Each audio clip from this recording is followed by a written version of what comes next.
अरे अनि सबै भगवान्हरू जम्मै शिव परमा यी जम्मै गएर शिवजी भट्टमा गएछन् अरे र सबै रोएछन् अरे।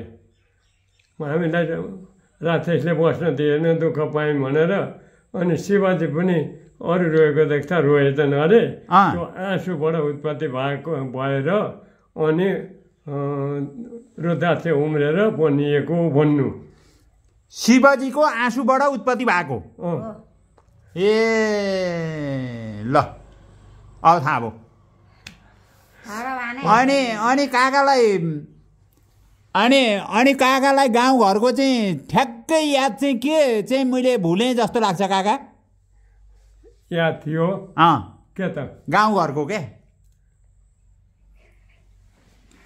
गाउँघरको चाहिँ तपाईँलाई के को चाहिँ याद आउँछ भनेको? आउँछ के को सम्झना आउँछ? गाउँघरतिरको के को सम्झना आउँछ भनेको? सबैतिरको सम्झना आउँछ।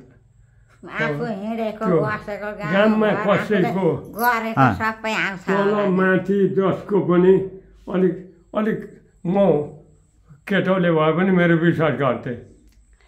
अनि अब बढी भए पनि ल यस्तो भयो भनेर मलाई विचार पोख्थे। दाजुले पनि कान्छा दाइ पनि अनि पुरोहितको चुनिदे कि चुनिदे पुरोहित चुनिदे भन्छन्। अनि सेता डाँडाबाट आफ्ना थप्ला पुग्दा हुँदै मैले यसो विचार गरेँ दुधकुण्डमा त्यो बासुलाई लिएर गएँ श्राद्ध गर्नलाई।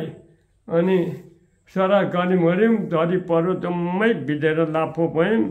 खाना केही सकिएन त्यही लगेका अलिकति भिजेका पुवा खायौँ मऱ्यौँ। अनि आयौँ सुर्खेतमा हाम्रो घर बनाउने भोटेका आयौँ र अब घिउ छ चामल छन्। अब तातो त बनाएर खानुपर्छ नानी। अब लु के गरौँ अब यसो गरौँ म छोइदिन्न। उतापट्टि बेगरै चुल्हामा बसेर थिएँ पकाऊँ घिउ लाम लुगा जाडो छ नफुकालौँ पकाउनु मलाई उता दिनु त्यसरी काम भनेको लौराले झन्नै हानेन।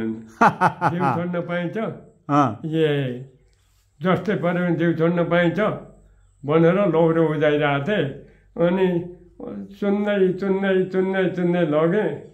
अनि बासुलाई दाजु बासुलाई पुज्नु भने लु मलाई पनि एक दिन बासुले श्राद्ध गरे आएर हाम्रा पुरोहित आएर नानी लुलु भनेर गएर